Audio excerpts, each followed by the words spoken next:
नमस्कार मेरे प्यारे छात्रों, आप सभी को मेरा प्यार भरा नमस्कार और आपका आपके अपने YouTube चैनल रविल मैथ्स पर बहुत बहुत स्वागत है। मेरे प्यारे छात्रों, आपका रेलवे ग्रुप डी का एग्ज़ाम फरवरी में होना है, जिसकी तैयारी आप लोग खूब मेहनत से कर रहे होंगे। मेरे प्यारे छात्रों, आपकी रेलवे ग्रुप डी की गणित सब्जेक्ट की पूरी तैयारी आपके अपने इस चैनल रविल मैथ्स पर पूरी तरह से कराई जाएगी, जिसके लिए मैं आपको वीडियो के माध्यम से पूरी तैयारी करवाऊंगा। ये सभी वीडियो मेरे पूरी तरह से निःशुल्क होंगे। आप लोग इन वीडियो को देखते रहिए और गणित सब्जेक्ट की तैयारी में जितना भी लाभ ले सकते हैं आप लेते रहिए। तो मेरे प्यारे दोस्तों, ज़्यादा समय ना खराब करते हुए मैं आज गणित सब्जेक्ट का नंबर सिस्टम का पार्ट 1 प्रस्तुत कर रहा हूँ। तो चलिए देर न करते हुए नंबर सिस्टम का पार्ट 1 की शुरुआत करते हैं, जिसमें मैं आपको पूर्ण वर्ग संख्या, पूर्ण घन संख्या, भाज्य संख्या इत्यादि के बारे में विस्तार पूर्वक बताऊंगा, जो आपके रेलवे ग्रुप डी के सिलेबस के अकॉर्डिंग होगा। ठीक है, चलिए चलते हैं अध्ययन की ओर। प्यारे छात्रों, सबसे पहले मैं आप लोगों को पूर्णांक यानी इंटीग्रल्स के बारे में बताऊंगा कि नंबर सिस्टम में पूर्णांक यानी कि इंटीग्रल्स क्या होते हैं। तो प्यारे छात्रों, पूर्णांक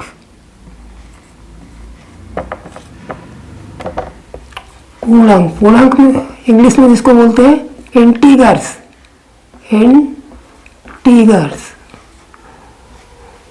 तो पूर्णांक इंटीग्रल्स क्या होते हैं? इनको हम 3 वर्गों में विभाजित कर सकते हैं, 3 पार्टों में विभाजित कर सकते हैं। एक तो सबसे पहला है हमारा शून्य। क्या है? शून्य।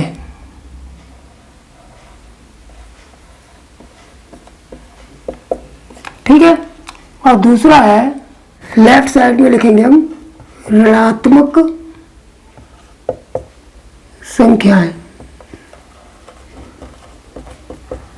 और राइट साइड में लिखेंगे हम धनात्मक संख्याएं।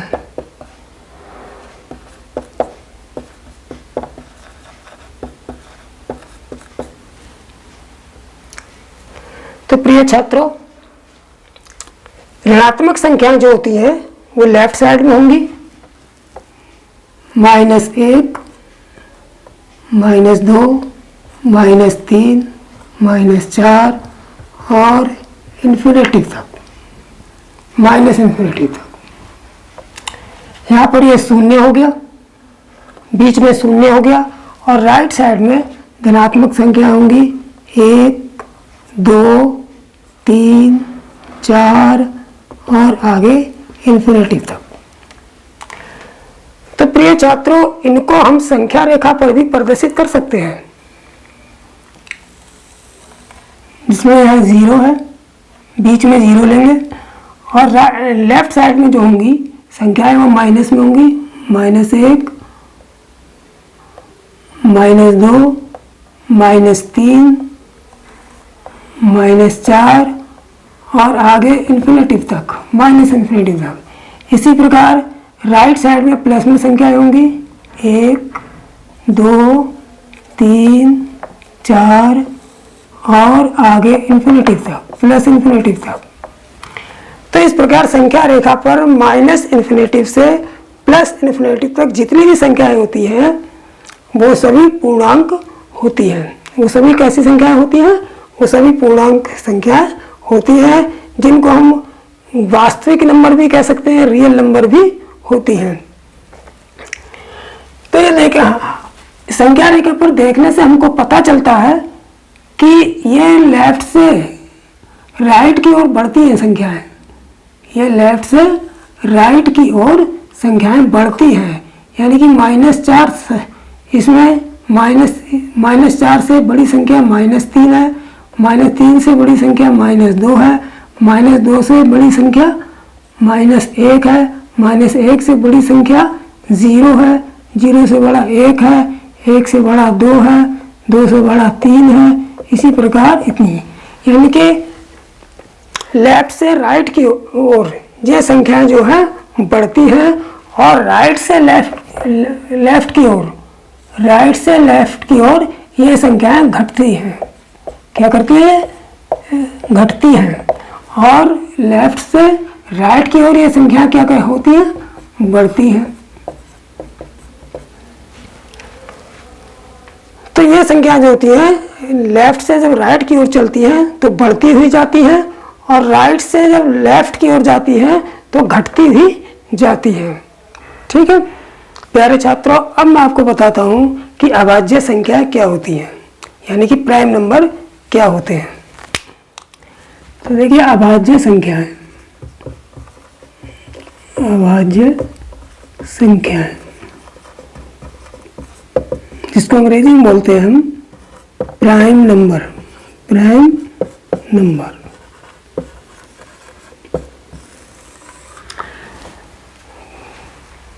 तो प्रिय छात्रों, अभाज्य संख्याएं वो होती हैं जो संख्याएं स्वयं से या फिर एक से विभाजित होती हैं, या जिनके केवल दो गुणनखंड होते हैं। एक पहला गुणनखंड वो खुद संख्या और दूसरा गुणनखंड एक। तो ऐसी संख्याएं जो हैं वो अभाज्य संख्याएं या प्राइम नंबर कहलाती हैं।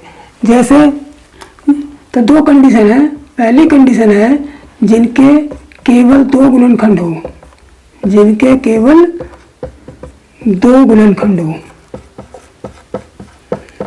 दो गुणनखंड होते हैं।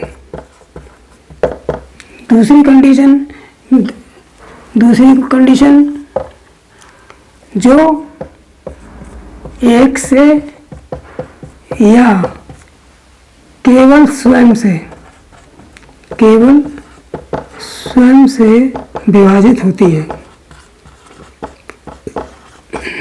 विभाजित होती है। तो ऐसी संख्याएं जो हैं अभाज्य संख्या यानी कि प्राइम नंबर कहलाती हैं, जिनके केवल दो गुणनखंड होते हैं या जो के एक से या केवल स्वयं से विभाजित होती है। अब जैसे आपको 2, 3, 2, 3, 5, 7, 11, 13, 17 ये सभी संख्याएं हैं, ये अभाज्य संख्याएं हैं, प्राइम नंबर हैं। क्यों? क्योंकि ये इनके केवल दो ही गुणनखंड है। जैसे दो के कितने गुणनखंड है? एक स्वयं 2 है और एक 1 है। 3 के कितने गुणनखंड है? एक स्वयं 3 है और एक 1 है। 5 के कितने गुणनखंड है? एक स्वयं 5 है और एक संख्या 1 है। इसी प्रकार 7 के कितने गुणनखंड है? 2 ही है। एक स्वयं 7 है और 1 है। 11 के भी कितने गुणनखंड है? एक स्वयं 11 है और 1 है। 13 के भी 2 ही है। एक स्वयं 13 है और 1 है। इसी प्रकार 17 के कितने गुणनखंड है? 2 ही है। एक स्वयं 17 है और एक 1 है। तो इस प्रकार हम देखते हैं कि इन संख्याओं के केवल 2 ही गुणनखंड है। जैसे 2 के कितने गुणनखंड है? 2 ही है। इसके भी 2 है, इसके भी 2 है, इसके भी 2 है, इस संख्या के भी 2 है, 13 के भी 2 है और 17 के भी 2 है। तो जिन संख्याओं के केवल 2 ही गुणनखंड होते हैं वो अभाज्य संख्याएं या प्राइम नंबर कहलाती हैं। अब हम एग्जाम में अक्सर ये क्वेश्चन पूछा जाता है कि सबसे छोटी अभाज्य संख्या कौन सी होती है। ये क्वेश्चन कई बार रिपीट हुआ है कि सबसे छोटी अभाज्य संख्या कौन सी होती है। तो आप लोग इस चीज को याद रखेंगे कि सबसे छोटी अभाज्य संख्या कौन सी हो गई? 2। सबसे छोटी अभाज्य संख्या कौन सी हो गई? 2। तो 2 जो है सबसे छोटी अभाज्य संख्या होती है। अब संख्या 1 जो होती है उसके वो ना भाज्य होती है ना अभाज्य होती है। क्यों? क्योंकि संख्या 1 के केवल एक ही गुणनखंड होता है, इसलिए संख्या 1 अभाज्य संख्या नहीं होती है, क्योंकि उसका केवल एक ही गुणनखंड होता है। इसलिए सबसे छोटी अभाज्य संख्या कहाँ से शुरुआत होती है? 2 से। तो सबसे छोटी अभाज्य संख्या क्या होती है? 2 होती है। छात्रों अब मैं आपको बताता हूँ कि 1 से 50 तक कितनी अभाज्य संख्याएं होती हैं, 1 से 100 तक कितनी अभाज्य संख्याएं होती हैं। तो सबसे पहले हम लिखेंगे, बताएंगे कि 1 से 50 तक अभाज्य संख्याएं, अभाज्य संख्याएं। तो 1 से 50 तक कितनी अभाज्य संख्याएं होती हैं, 15। 1 से 50 तक कितनी अभाज्य संख्या होती है, 15। फिर 50 से 100 तक अभाज्य संख्याएं, ये कितनी होती है, 10।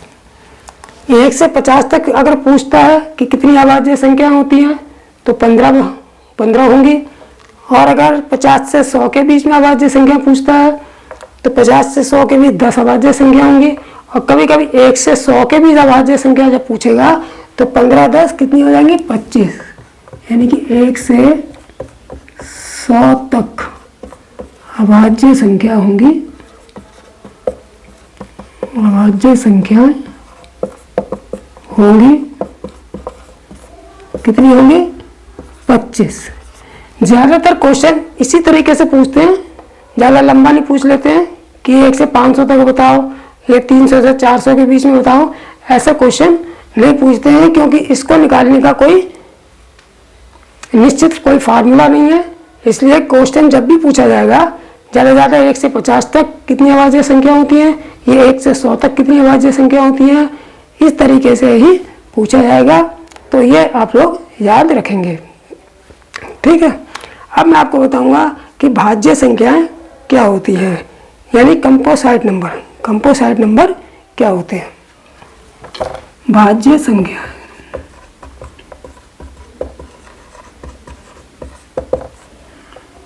इसको अंग्रेजी बोलते हैं कंपोसाइट नंबर, कंपोसाइट नंबर।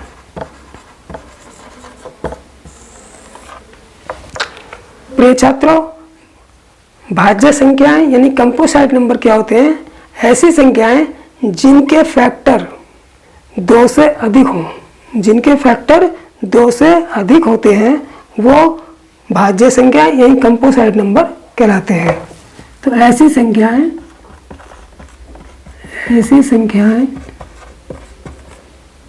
जिनके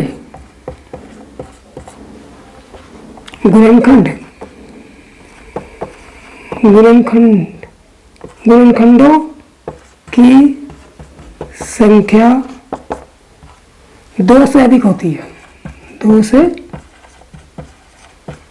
अधिक होती है, भाज्य संख्याएं होती हैं, भाज्य संख्याएं होती हैं। जैसे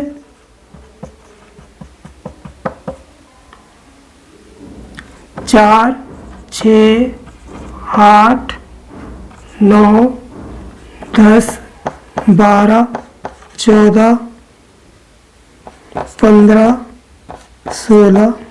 तो ये सभी संख्याएं जो हैं भाज्य संख्याएं यानी कि कंपोसाइट नंबर हैं, क्योंकि इनके जो है फैक्टर अगर निकालेंगे, गुणनखंड निकालेंगे तो उनकी संख्या 2 से ज़्यादा होगी। जैसे यहाँ पर देख लेते हैं, जैसे 4 है, चलो यहीं पे देख लेते हैं। जैसे 4 के अगर गुणनखंड किए जाएं तो कितना होगा, 1 गुणा 2 गुणा 2, तो कितने फैक्टर हो गए इसके, 3 हो गए, 2 से ज़्यादा फैक्टर हैं इसके। इसी प्रकार 6 के 1 गुणा 2 गुणा 3, इसके भी 3 फैक्टर हैं। तो इसी प्रकार 8 के भी 3 फैक्टर होंगे, इसी प्रकार 9 के भी 2 से ज़्यादा फैक्टर होंगे।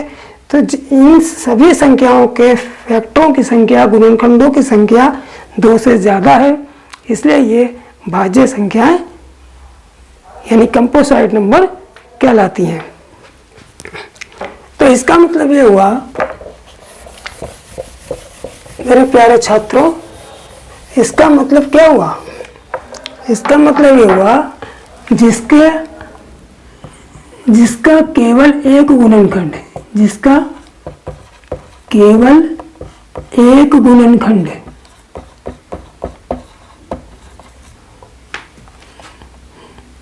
होता है, वो संख्या कौन सी है? एक। जिसके केवल दो गुणनखंड है, केवल दो गुणनखंड होते हैं, तो वो क्या कहलाएगी? अभाज्य संख्या। अभाज्य संख्या। और जिसके दो से अधिक गुणनखंड हो, दो से अधिक गुणनखंड हो, तो वो कौन क्या संख्या कहलाएगी? वो भाज्य संख्या कहलाएगी। तो इसका मतलब ये हुआ कि संख्या एक जिसका केवल एक ही गुणनखंड होता है तो वो ना तो भाज्य है, संख्या एक ना तो भाज्य है और ना अभाज्य है। प्रिय छात्रों, अब मैं आपको बताऊंगा सह अभाज्य यानी को प्राइम नंबर क्या होते हैं। सह अभाज्य संख्याएं, इसको अंग्रेजी में बोलते हैं को प्राइम नंबर। को प्राइम नंबर। देखिए, सहअभाज्य संख्याएं क्या होती हैं? एक जोड़ा होती हैं, संख्याओं का जोड़ा होती है। ऐसा जोड़ा होती है जिनका हाईएस्ट कॉमन फैक्टर यानी कि एचसीएफ एक होता है और उनमें कोई भी कॉमन नहीं होता है। तो इसका मतलब ये हुआ प्रिय छात्रों कि ऐसी संख्याओं का जोड़ा, ऐसी संख्याओं का जोड़ा या युग्म जिनका HCF यानी कि मासा यानी कि हाईएस्ट कॉमन फैक्टर एक बराबर एक होता है, एक होता है। तो ऐसी संख्याओं का जोड़ा या युग्म जो है वो है को प्राइम नंबर या सह अभाज्य संख्याएं कहलाती है। जैसे तो इसका मतलब क्या हुआ कि ऐसी संख्याओं का जोड़ा या युग्म जिनका हाईएस्ट कॉमन फैक्टर HCF यानी कि मासा एक होता है, तो वो संख्याओं का युग्म जो है वो को प्राइम नंबर यानी कि सह अभाज्य संख्या कहलाता है। जैसे 2 7 1 5 14 23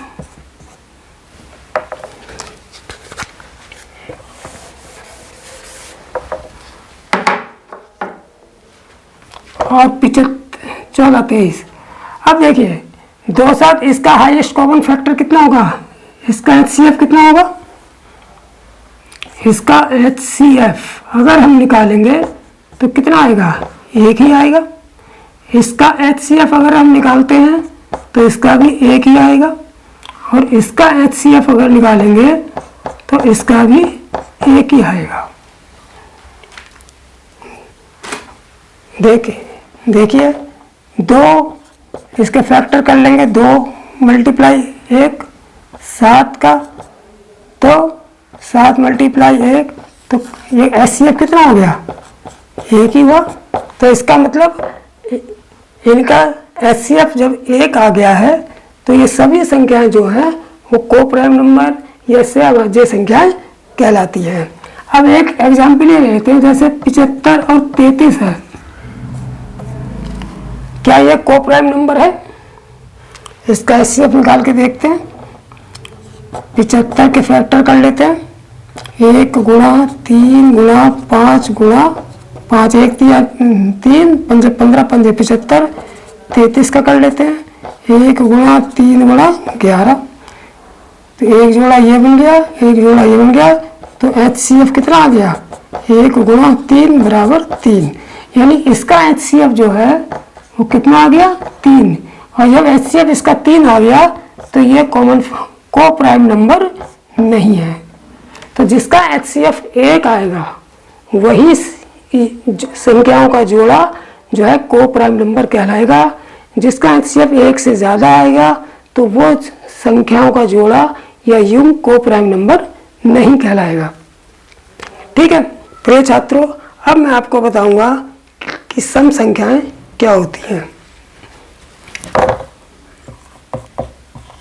सम संख्याएं जिसको इंग्लिश बोलते हैं, जिसकी इंग्लिश होती है इवन नंबर। इवन नंबर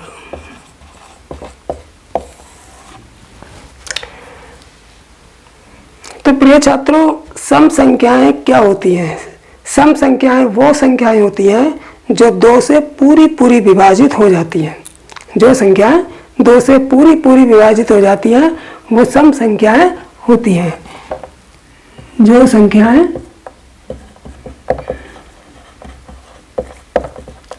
2 से पूरी विभाजित हो जाए, पूरी विभाजित हो जाए सम संख्याएं होती हैं। सम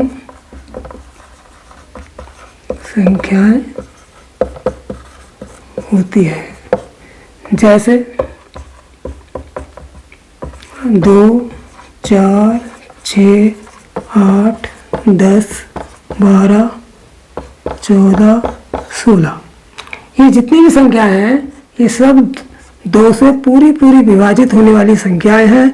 इसलिए सभी संख्याएं जो हैं ये सम संख्याएं हैं। ये सभी संख्याएं क्या है? ये सम संख्याएं हैं। इसके बाद आती है विषम संख्याएं। विषम संख्याएं, विषम संख्याएं कौन सी होती हैं? जो 2 से पूरी विभाजित नहीं होती। जो संख्याएं 2 से पूरी विभाजित नहीं होती वो विषम संख्याएं होती हैं। जो संख्याएं 2 से पूरी विभाजित नहीं होती, विभाजित नहीं होती, विषम संख्याएं होती हैं। विषम संख्याएं होती है। जैसे 1 3 5 7 9 11, ये सभी संख्याएं जो है विषम संख्याएं। प्रिय छात्रों, अब मैं आपको बताऊंगा पूर्ण वर्ग संख्याएं कि पूर्ण वर्ग संख्याएं क्या होती हैं।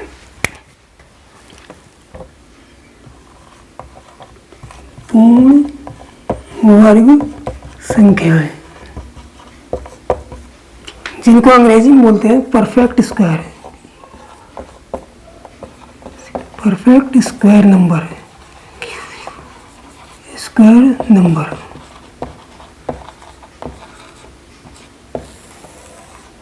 तो पूर्ण वर्ग संख्याएं क्या होती हैं? पूर्ण वर्ग संख्याएं वो होती हैं जिनका स्क्वायर रूट पूरा निकाला जा सकता है। जिनका स्क्वायर रूट पूरा निकाला जा सकता है तो वो पूर्ण वर्ग संख्याएं कहलाती हैं। जिनका वर्गमूल, स्क्वायर रूट का मतलब वर्गमूल, जिनका वर्गमूल यानी कि स्क्वायर रूट, स्क्वायर रूट पूरा निकाला जा सकता है, पूरा निकाला जा सकता है, तो वो पूर्ण वर्ग संख्याएं कहलाती हैं। जैसे 25 तो 25 का पूरा पूरा वर्गमूल कितना होता है? 5 हो जाएगा, पूरा पूरा वर्गमूल आ गया। और 5 का स्क्वायर फिर 25 हो जाता है। इसको हम इस तरीके से लिख सकते हैं फिर से। इसी प्रकार 100 ले लें, √100, तो इसका अंडर रूट पूरा पूरा कितना हो जाएगा? 10, और अंदर फिर इसका स्क्वायर हो जाता है। तो ये पूर्ण वर्ग संख्या है। तो ऐसी संख्याएं जिनका पूरा पूरा वर्गमूल निकाला जा सकता है वो पूर्ण वर्ग संख्याएं कहलाती हैं। इसके बाद आते हैं ये पूर्ण घन संख्या। पूर्ण घन संख्याएं, पूर्ण घन संख्याएं क्या इंग्लिश में क्या बोलेंगे इसको? Perfect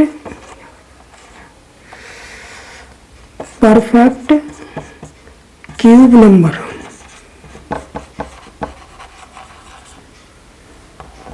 cube number. तो जिस प्रकार पूर्ण वर्ग संख्याएं वो होती हैं जिनका पूरा पूरा वर्गमूल निकाला जा सकता है तो वो पूर्ण वर्ग संख्याएं कहलाती हैं। ठीक इसी प्रकार जिनका पूरा पूरा घनमूल निकाला जा सकता है वो पूर्ण घन संख्याएं कहलाती हैं। जिनका पूरा पूरा घनमूल निकाला जा सकता है, घनमूल निकाला जा सकता है, निकाला जा सकता है, पूर्ण घन संख्या कहलाती है। पूर्ण घन संख्याएं होती है, पूर्ण घन संख्या होती है। जैसे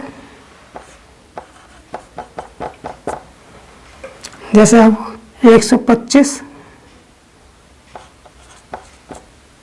अगर 125 का हम घनमूल निकालें तो कितना आ जाएगा? 5 आ जाएगा। प्रिय छात्रों, इसी प्रकार 216 का जो घनमूल होगा वो 6 होगा। 216 का घनमूल कितना होगा? 216 का घनमूल कितना होगा? 6। यानी कि संख्या 216 का जो घनमूल है वो भी पूरा पूरा निकाला जा सकता है। तो इसका मतलब ये 216 भी पूर्ण घन संख्या है। इसी प्रकार 343 है। 343 का घनमूल कितना हो जाएगा? 7। 343 का घनमूल कितना हो जाएगा? 7। 343 का घनमूल कितना हो जाएगा? 7। यानी कि इसका भी घनमूल 343 का भी घनमूल पूरा पूरा निकाला जा सकता है। इसका मतलब प्यारे छात्रों कि 216 ये भी पूर्ण घन संख्या है, 343 भी पूर्ण घन संख्या है। और इसी प्रकार 8 है। 8 संख्या ले लेंगे हम, जैसे 8 ले लिया, 8 का भी तो पूरा पूरा घनमूल निकाला जा सकता है। 8 का घनमूल कितना हो जाएगा? 2 हो जाएगा। तो इसका मतलब संख्या 8वीं संख्या जो 8 है ये भी पूर्ण घन संख्या है। संख्या 8 भी क्या है? पूर्ण घन संख्या है। इसी प्रकार जितनी भी संख्याएं हैं जो जिनका घनमूल पूरी तरह से निकाला जा सकता है, पूरा पूरा निकाला जा सकता है, तो वो पूर्ण घन संख्या कहलाएगी, यानी कि परफेक्ट क्यूब नंबर कहलाएगा। तो मेरे प्यारे छात्रों, आपका इस पार्ट में नंबर सिस्टम के आपके इस पार्ट में मैंने आपको अभाज्य संख्या, भाज्य संख्या, पूर्ण घन संख्या, पूर्ण वर्ग संख्या इत्यादि के बारे में बताया था। इसी प्रकार नंबर सिस्टम का पार्ट 2 आगे आएगा जिसमें हम आपको परिमेय संख्या और प्राकृतिक संख्या के बारे में पूरी जानकारी देंगे जो आपकी रेलवे ग्रुप डी की तैयारी से संबंधित होगी और रेलवे ग्रुप डी की तैयारी में आपके लिए बहुत लाभकारी सिद्ध होगी। तो इसी कामना के साथ कि आप लोग रेलवे ग्रुप डी की तैयारी पूरी मेहनत के साथ करते रहिए और हमारा सहयोग लेते रहिए। मैं पूरी कोशिश करूँगा कि गणित सब्जेक्ट की आपकी रेलवे ग्रुप डी की तैयारी मैं खूब अच्छी तरीके से करा सकूं और आप लोग भी मेरे वीडियो देखकर इस तैयारी से पूरा पूरा लाभ ले सकें। ठीक है, अब अगले पार्ट में हम लोग मिलते हैं। धन्यवाद, नमस्कार।